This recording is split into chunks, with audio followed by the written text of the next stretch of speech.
आए हुए सभी भक्तों को जय श्रीमन्नारायण, जय श्री कृष्णा, राधे राधे, जय गौरी गोपाल। कैसे हैं आप सब? आप सबको जय श्रीमन्नारायण। बहुत बहुत स्वागत, वंदन, सबका अभिनंदन। आप सब खुश रहें, प्रसन्न रहें, यही भगवान से मंगल कामना है। भगवान की कथा की पावन गंगा में हम डुबकी लगा रहे हैं और हमारे श्री सुशील कुमार गुप्ता जी और आपकी धर्म पत्नी श्रीमती रूबी गुप्ता जी कथा की इस पावन गंगा में डुबकी लगाकर अपने लोक परलोक दोनों को सार्थक कर रही हैं और जीवन को कृतार्थ कर रही हैं। अपनी 21 पीढ़ियों को आपने तार दिया है। भागवत की कथा कहते हैं बिहारी जी की महफिल को बिहारी जी सजाते हैं और वृंदावन वही आते हैं जिन्हें बिहारी जी बुलाते हैं। आप आए नहीं हैं, आपको बिहारी जी ने बुलाया है। बिना बुलाए यहां पक्षी भी नहीं आता, बिना बुलाए यहां पक्षी भी नहीं आता उड़ के। इसलिए तो कहा वृंदावन की महिमा प्यारे कोई ना जाने, प्रेम नगरिया मनमोहन की प्रेमी पहचाने। ये वृंदावन की महिमा सब नहीं जान पाते। धन्यम वृंदावनम तेन भक्तिर नृत्यति यत्र चा। ये वृंदावन भगवान का धाम है। भगवान की इच्छा हुई कि आप यहाँ आए और आप कथा सुने। जब आप पर भगवान की नजर पड़ी तो भगवान ने अपने पास बुला लिया, यहाँ आओ मेरे पास। और आपके साथ ये परिवारी जन आपके आए और सबका मन भगवान में लग रहा है और आप सबका कल्याण कर रहे हैं। बहुत बड़ा पुण्य आपने कमाया है। आपके पुत्र प्रद्युम्न गुप्ता जी, आप भी कथा सुन रहे हैं। छोटा बच्चा है और आप भी कथा सुन रहे हैं। छोटे छोटे बच्चों को भी इसी बहाने माँ बाप को कथा सुनवानी चाहिए। भागवत में आप आओ, बच्चे आए, बच्चे भी सुनेंगे, वो भी कुछ सीखेंगे। आप नवी मुंबई से आए हैं और कथा सुनते सुनते ही आपके मन में भाव जागा। टीवी पर कथा सुनते सुनते हम भी भागवत कराएं। और देखो, भागवत सुनते सुनते भागवत कराने का मन आया तो जब आप भागवत सुन रही थी तब आपके हृदय में भगवान विराजे थे। भागवत जी में लिखा है शुश्रू शुभिस्तक्षणात्। जब आप भागवत सुनते हैं उसी क्षण, जब भागवत सुनने का मन करते हैं उसी क्षण आपके हृदय में भगवान प्रकट हो जाते हैं और भगवान आपके मन से जो संकल्प कराते हैं वो भगवान पूरा जरूर करते हैं। और देखो, आज हमारी 25 बेटियों का यहाँ विवाह है और बेटियों के विवाह भी बिहारी जी ने अपने पास बुला लिए। इन सब जोड़ों को आओ हमारे पास, हम तुम्हारा घर बसाएंगे। आज गौरी गोपाल भगवान की कृपा से यहाँ 25 बेटियों का विवाह होने जा रहा है। आप भी इन बेटियों के माता पिता बनकर गौरी गोपाल में हमेशा की तरह आज भी यहाँ बेटियों का विवाह है। पिछली बार 21 बेटियों का विवाह था, इस बार 25 बेटियों का विवाह है। और अब 21 नवंबर को यहाँ पर 101 बेटियों का विवाह होगा। तो आप भी इन बेटियों के विवाह से अपने आप को जोड़े रखिएगा और कुछ अच्छा करने का मौका मिले तो भागिए मत, अच्छा करने का मौका मिले तो करिए। एक जंगल में आग लगी, सारे पक्षी भाग गए, पर एक छोटी सी चिड़िया चोंच में पानी भर भर के जंगल की आग में डाल रही थी। कौआ बोला भाग चल, जल जाएगी। चिड़िया बोली क्यों भाग चलूं, मैं नहीं भागूंगी। तो क्या कर रही है? बोले मैं जंगल की आग में पानी डाल रही हूं। कौआ हंसा, क्या कर रही है? पानी डाल रही है, क्यों? चिड़िया बोली मैं जंगल की आग को बुझाना चाहती हूं। कौआ हंसकर बोला पगली, क्या तू जंगल की आग को बुझा पाएगी? तेरी चोंच में इतना पानी है? चिड़िया बोली कौआ बात तो सही है, मेरी चोंच में इतना पानी तो नहीं है कि मैं जंगल की आग बुझा सकूं, लेकिन जब भी इस जंगल का इतिहास लिखा जाएगा तो मेरा नाम भागने वालों में नहीं बल्कि आग लगाने वालों में नहीं बल्कि आग बुझाने वालों में लिखा जाएगा। मैं भागी नहीं, मैंने इस जंगल की छाया ली है, दाना पानी खाया है, मैं इसे जलता हुआ कैसे देखूं? इसलिए समाज की सेवाओं से, जिम्मेदारियों से भागो ना, बल्कि समाज की सेवा करो। कई लोग भाग जाते हैं, हम नहीं करेंगे सेवा माता पिता की, हम नहीं सेवा करेंगे, ये हम नहीं, हमसे नहीं होगा। भाई जिम्मेदारियां निभाना ही जिंदगी है, जिम्मेदारियों से भाग जाना जिंदगी का नाम नहीं है। चिड़िया भी चाहती तो लगी थी आग, भाग जाती, पर वो चिड़िया आग में पानी डालती रही। क्यों? क्योंकि जब इतिहास उठाकर देखा जाएगा तो मेरा नाम आग लगाने वालों में नहीं, आग बुझाने वालों में लिखा जाएगा। इसलिए आप भी अपना नाम इन बेटियों के विवाह की सेवा में लिखवाइए, वृद्ध माओं की सेवा में, क्योंकि घर से निकालने वाले बच्चे तो बहुत हैं। कुछ बच्चों ने अपना नाम अपने माँ को घर से निकालने में लिखवाया है, तो ये दास ने अपना नाम वृद्ध माओं की सेवा करने में लिखवाया है। नाम तो सबने लिखवा लिया, ईश्वर की डायरी में सबका नाम होगा। जिन बेटों ने अपनी माँ को घर से निकाला है, क्या उन बेटों का ईश्वर की डायरी में नाम ना होगा कि तुमने अपनी माँ को निकाल दिया? नाम तो मेरा भी भगवान की डायरी में होगा कि तुमने उन माँओं को, जिन माँओं को उनके अपने बच्चों ने निकाला, उनकी सेवा गौरी गोपाल में हुई। इसलिए मेरा नाम आग लगाने वालों में नहीं, आग बुझाने, माँओं को निकालने वालों में नहीं, माँओं की सेवा करने वालों में मेरा नाम होना चाहिए। समाज में ये लगी आग, उस आग में ये दास अनिरुद्ध सेवा का पानी ही तो डाल रहा है। कुसंस्कारों की आग लगी है, मूर्खता की आग लगी है, तो सेवा का पानी डाल डाल कर सिंचाई कर रहा है ताकि कुछ तो संस्कार जीवित रहें, वरना लगभग संस्कार मर रहे हैं। प्रिय भक्तों, अपने आप को गौरी गोपाल की सेवाओं से जरूर जोड़िएगा। आप भी किसी एक कन्या का विवाह करने में मदद कीजिएगा, एक बेटी का कन्यादान आप भी कीजिएगा। कल हम लोगों ने कथा में सुना कि भगवान एक उंगली से पहाड़ उठाते हैं, गोवर्धन, गाय का वर्धन करते हैं, गाय की सेवा करते हैं और समाज को मैसेज देते हैं भगवान कि आप सब भी गाय की सेवा करना। गौ सेवा, गाय की सेवा बहुत जरूरी है। भगवान कृष्ण क्या करते हैं? गौ माता की सेवा करते हैं। आप लोग गाय की सेवा करते हो कि नहीं? हाँ या ना? गाय घर में रखो, गाय की सेवा करो, गाय के साथ थोड़ा समय बिताओ, गाय की सेवा करो। गाय की सेवा श्रेष्ठ सेवा है। भगवान की सेवा क्या है? गाय की सेवा, दीन दुखी की सेवा, इसी से ना भगवान प्रसन्न होते हैं। जैसे एक मां है और उसका बच्चा बहुत भूखा है। मां और बच्चा दोनों भूखे हैं, जिसमें कि बच्चा बहुत भूखा है, छटपटा रहा है। तो अब आप बताओ कि मां कब खुश होगी?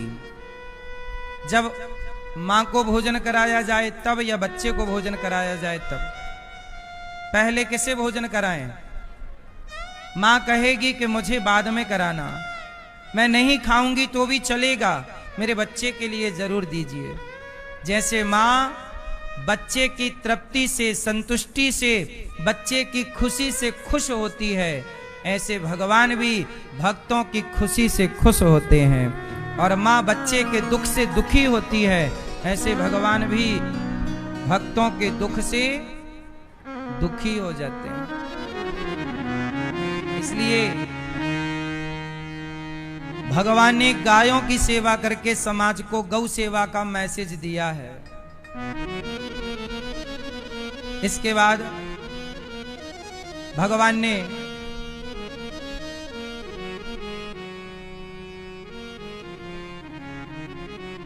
आज यमुना के पुलिन तट पर बांसुरी बजाई और गोपियों को बुलाया। भगवान पिता रात्रि शरदोत्फुल्य मल्लिका वीक्षरन्तुं मनश्चक्रे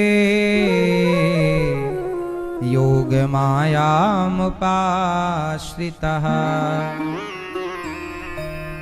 भगवान पिता रात्रि, सारे ब्रजवासियों को भगवान ने पहले तो बैकुंठ का दर्शन कराया और बैकुंठ का दर्शन कराते हुए भगवान ने कहा कि वृंदावन की महिमा बैकुंठ से भी श्रेष्ठ है।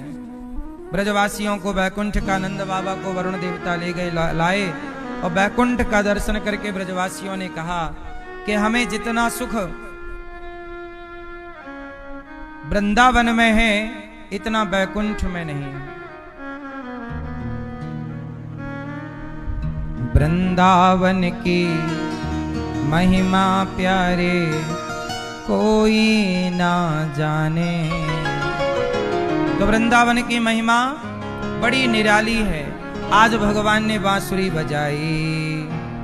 भगवान पिता रात्रि शरदोत्फुल्य मल्लिका वीक्षरन्तुं मनश्चक्रे योगमायामुपाश्रितः।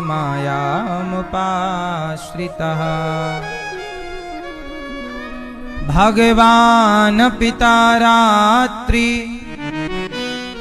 शरदोत्फुल्य मल्लिका। आज भगवान ने यमुना के पुलिन तट पर बांसुरी बजाकर गोपियों को बुलाया। आज भगवान बांसुरी बजा रहे हैं, किसके लिए? जगत के लिए। राधा, ललिता, विशाखा, चंपकलता आओ।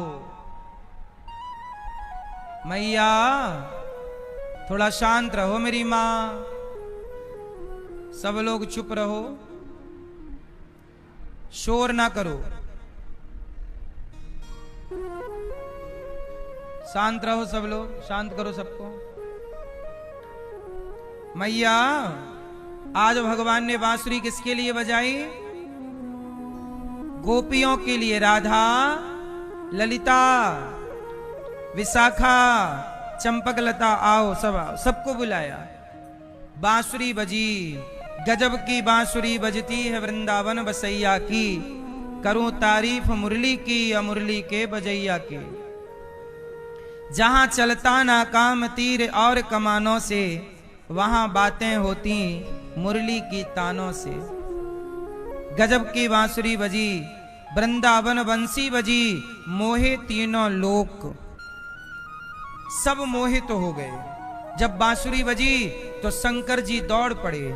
पार्वती जी ने हाथ पकड़ा, प्रभु कहाँ जा रहे हैं? बोले मेरे प्रभु बुला रहे हैं, मैं जा रहा हूँ। प्रभु की उस लीला में सम्मिलित होना चाहता हूँ जिस लीला का हमको युगों युगों से इंतजार रहता है, उस लीला में हम सम्मिलित होने जा रहे हैं। तो पार्वती जी ने कहा कौन सी लीला?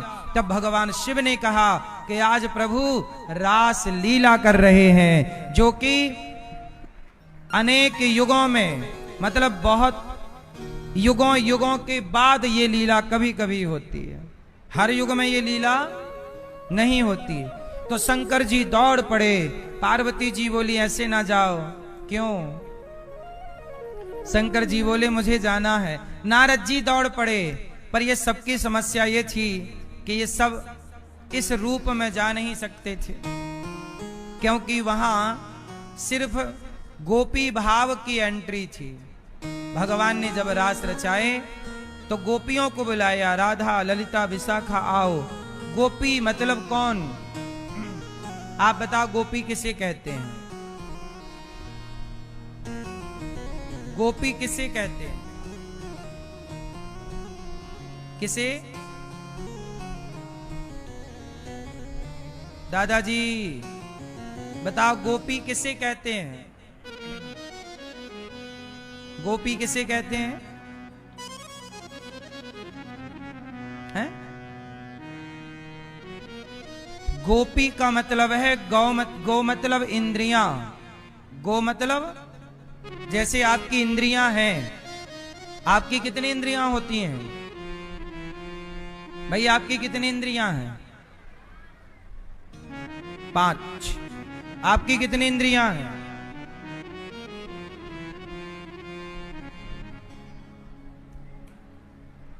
5। आपकी कितनी इंद्रियां भैया चश्मा वाले? 5। भैया आपकी कितनी इंद्रियां हैं? 5। इंद्रियां होती हैं 10। इंद्रियां कितनी होती हैं मेरी मां? कितनी? 5 ज्ञानेंद्रियां, 5 कर्मेंद्रियां। ज्ञान जैसे आंखों से ज्ञान होता है रूप का, कानों से ज्ञान हुआ शब्द का, वाणी से ज्ञान हुआ रस का, चमड़ी से ज्ञान हुआ स्पर्श का, नाक से ज्ञान हुआ गंध का। ये 5 ज्ञान इंद्रियां हैं। रस रूप रस गंध, शब्द स्पर्श रूप रस गंध। वो 5 कर्मेंद्रियां जिनसे कर्म करते हैं आप लोग। हाथ से कर्म लेना देना, पांव से कर्म चलना फिरना, मुंह से कर्म बोलना बताना, और मूत्र द्वार और मल द्वार। ये 5 कर्मेंद्रियां, 5 ज्ञानेंद्रियां। गोपी मतलब जिन्होंने अपनी इंद्रियों को, इच्छाओं को, जैसे आंख क्या चाहती है? देखना अच्छा रूप। कान सुनना चाहते हैं, चुगली निंदा। कान क्या सुनना चाहते हैं? कथा जितना स्वाद देती है, कुछ लोगों को कथा में स्वाद मिलता है आनंद, कुछ लोगों को निंदा में। हाँ हाँ और सुनाओ क्या हुआ क्या हुआ? तो कानों को सुनना अच्छा लगता है, चुगली निंदा। भक्त को सत्संग। जिह्वा को, आपकी जिह्वा कैसी है? आपकी जबान पे आपको कंट्रोल है? खाने में और बोलने में। ना तो आज के व्यक्ति को खाने में कंट्रोल, ना तो बोलने में कंट्रोल। मैया, ओ प्यारी मैया यहां वाली, आपको खाने में कंट्रोल है और बोलने में? खाने में कंट्रोल और बोलने में। अच्छा, एक इंद्रिय है चमड़ी, त्वचा। ये त्वचा क्या करती है? स्पर्श। स्पर्श। अभी एक समाचार मिला कि एक स्त्री जिसके 4 बच्चे थे, वो एक आदमी अपने प्रेमी के साथ भाग गई। समझाया लोगों ने कि भाई तेरे 4 बच्चे हैं, तेरा अच्छा पति है, अच्छा चल रहा है, क्यों जाना है उसके साथ? नहीं नहीं मैं तो जाऊंगी। और वो अपने बच्चों को, पति को छोड़ के अपने प्रेमी के साथ भाग गई। और प्रेमी भी 1 साल बाद किसी और के संग भाग गया। ले भैया अब बताओ, वो ना घर की रही ना। अच्छा, आप लोग मुझे बता सकते हैं कि वो अपने पति और बच्चों को छोड़ के भागी तो किसके लिए भागी? काय के लिए भागी बताओ जरा? चमड़ी के लिए। किसके लिए भागी? या पुरुष किसी स्त्री के पीछे भागता है तो काय के लिए भागता है? केवल चमड़ी का सुख। एक भूख होती है पेट की, रोटी खाओ, दाल चावल खाओ तो पेट की भूख मिट जाएगी, लेकिन एक भूख होती है चमड़ी की भूख। पेट की भूख तो फिर भी दाल चावल सब्जी रोटी से मिट जाती है, पर चमड़ी की भूख ने ही रावण का सर्वनाश कर दिया। बोलो हाँ। इसलिए कहता हूं, भूखों में सबसे खतरनाक भूख कौन सी है? बोलो मेरी मां। पर नारी की और पर पुरुष की। पर नारी पर पुरुष की भूख लग जाए तो ये नाश करके ही छोड़ती है। इसलिए चमड़ी एक इंद्री है। त्वचा क्या है? एक प्रकार की इंद्री। गोपियां कहती हैं, गोपियां कैसी हैं? गोपियां, गो मतलब इंद्रियां, अपनी सारी वासनाओं को, अपनी सारी इच्छाओं को गोपियों ने समाप्त कर दिया। पी मतलब पी लिया, अपनी इच्छाओं को समाप्त कर दिया। जिसने अपनी इच्छाओं को पी लिया अर्थात अपनी इच्छाओं को समाप्त कर दिया, जिन्होंने अपने आप को जीत लिया हो, अपनी इच्छाओं पे कंट्रोल कर लिया हो, उन गोपियों को श्री कृष्ण मिलते हैं और उन गोपियों के संग रास रचाते हैं जिनकी कोई कामना नहीं। गोपियां कैसी हैं? निष्काम। गोपियां कैसी हैं? कैसी हैं गोपियां? निशम्य गीतम तदनंग वर्धनम ब्रजस्त्रियः कृष्ण गृहीत मानसा आजग्मुरन्योन्यमलक्षितोद्यमाः सयत्र कांतो जवलोल कुंडलाः। आज गोपियों के लिए भगवान ने क्लीम बीज मंत्र छोड़ा। गोपियां काम कर रही थीं अपने घर गृहस्थी का। दोहंत्यो भी ययो कश्चित दोहम हित्वा समुत्सुकाः। एक सखी गाय दोह रही थी कि कान में बांसुरी सुनाई पड़ी। गाय वहीं, दूध वहीं छोड़ा और दौड़ पड़ी श्री कृष्ण से मिलने के लिए। एक सखी आंगन लीप रही थी गाय के गोबर से, बांसुरी सुनाई पड़ी, वहीं छोड़ा। एक सखी वस्त्र बदल रही थी कि गोपियों ने बांसुरी सुनी, वहीं सब छोड़ा। एक आंखों में काजल लगा रही थी, गोपियों ने बांसुरी सुनी, सब छोड़ करके और गोपियां भगवान की ओर बढ़ती हैं। अच्छा ये बताओ, सब छोड़ करके गोपियां भगवान की ओर जाती हैं। अच्छा ये बताओ, संसार को पकड़ना है कि छोड़ना है?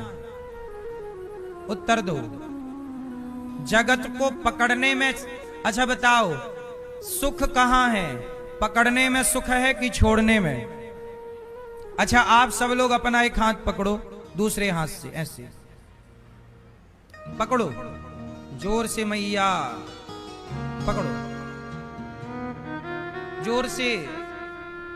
ए मैया, ओ पंचायती मैया, ओ मैया, कर लो पंचायत। हाथ पकड़ो अपना, एक हाथ दूसरे से जोर से पकड़ो।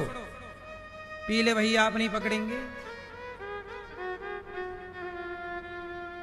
अब जोर से पकड़ो, कस थोड़ा ताकत लगाओ, अब छोड़ दो। बताओ पकड़ने में ज्यादा अच्छा लग रहा था कि छोड़ने में? हाँ, यही तो हम आपको समझा रहे हैं कि संसार को पकड़ने में सुख ना मिलेगा, संसार को छोड़ने में सुख मिलेगा। सुखी होना चाहते हैं तो जगत में रहो पर पकड़ के ना रहो। जगत में रहो पर पकड़ कर नहीं, छोड़ करके रहो। कैसे? जैसे कमल का पुष्प पानी में रहता है पर पानी को छोड़कर रहता है कि पानी को पकड़कर? जोर से।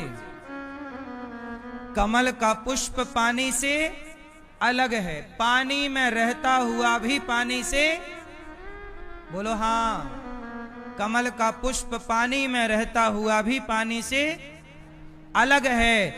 ऐसे जगत में रहते हुए भी जगत से अलग रहना है, यही कमल सिखाता है हमें। इसलिए भगवान के हाथ में कमल होता है। भगवान नारायण के एक हाथ में शंख, चक्र, गदा और कमल। एक हाथ में क्या है भगवान के? भगवान विष्णु के हाथ में कमल। कमल क्यों है? भगवान कहते हैं कि जैसे कमल पानी में रहता हुआ पानी से अलग है, ऐसे आप भी जगत में रहते हुए जगत से हाँ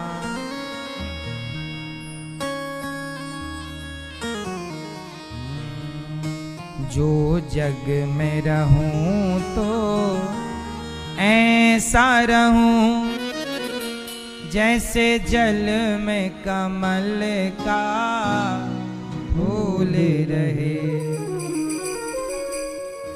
जो जग में रहूं तो ऐसे रहूं जैसे जल में कमल का फूल रहे। मेरे सब गुण दोष समर्पित हो भगवान तुम्हारे चरणों में। अब सौंप दिया इस जीवन का सब भार तुम्हारे हाथों। तो कमल के पुष्प की तरह आपको जगत में रहे। गोपियां अपनी इच्छाओं को समाप्त कर। अच्छा, आप लोगों में से अभी किस किस की इच्छा जिंदा है?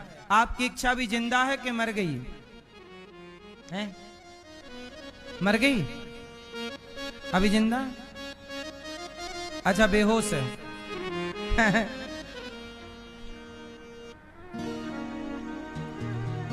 आपकी इच्छा जिंदा है कि मर गई?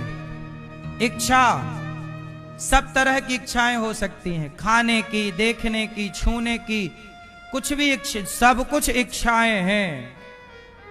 इसलिए हम कहते हैं कोई भी इच्छा अच्छी नहीं है, बस एक ही इच्छा अच्छी होती है। बताओ कौन सी इच्छा सबसे अच्छी है? कौन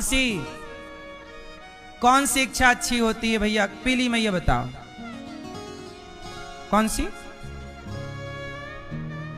पीले भैया कौन सी इच्छा अच्छी? एक ही इच्छा अच्छी है। कौन सी? हाँ, कन्हैया तुम्हें एक नजर देखना है। भगवान को देखने की इच्छा, भगवान को प्राप्त करने की इच्छा, भगवान से मिलने की इच्छा, बस यही इच्छा अच्छी है। बाकी इस संसार में कोई भी इच्छा अच्छी नहीं है। बाकी सारी इच्छाएं कैसी हैं? परेशान करने वाली हैं। इसलिए गोपियों ने क्या किया? अपनी इच्छाओं को मार दिया। जैसे आपकी जलेबी खाने की इच्छा है और डॉक्टर ने कहा शुगर है और आप खा रहे हैं जलेबी। यदि आपने इच्छाओं को नहीं मारा तो जलेबी खाओगे तो वो आपको मार डालेगी। शुगर है, खाओगे हाई हो जाएगी। तो आपको कई बार अपने स्वास्थ्य के लिए अपनी इच्छाओं को मारना पड़ता है। ये बात सही है कि गलत है? बोलो हाँ। अपनी इच्छाओं को मारना, और मुझे लगता है वही व्यक्ति महान है जिसकी कोई इच्छा नहीं, जिसकी बहुत सारी इच्छाएं हैं। वो परेशान। रावण लंका में रहता था लेकिन अभी उसकी इच्छाएं बहुत थीं। लेकिन विभीषण लंका में थे, उनकी इच्छाएं कुछ नहीं। एक इच्छा थी, हनुमान जी मिले। विभीषण जी ने कहा आप कौन हैं? मैं राम दूत हूं, प्रभु का भक्त हूं। हनुमान जी से कहा विभीषण जी ने, क्या राम हमें भी मिलेंगे? तो हनुमान जी बोले, असमय अधम सखा सुनु, मोहु पर रघुबीर, कीन्ही कृपा सुमिरी गुण, भरे विलोचन नीर। हनुमान जी ने कहा मुझ बंदर को यदि राम मिल गए तो आप तो ब्राह्मण हो, आपको तो भगवान मिल ही जाएंगे। तो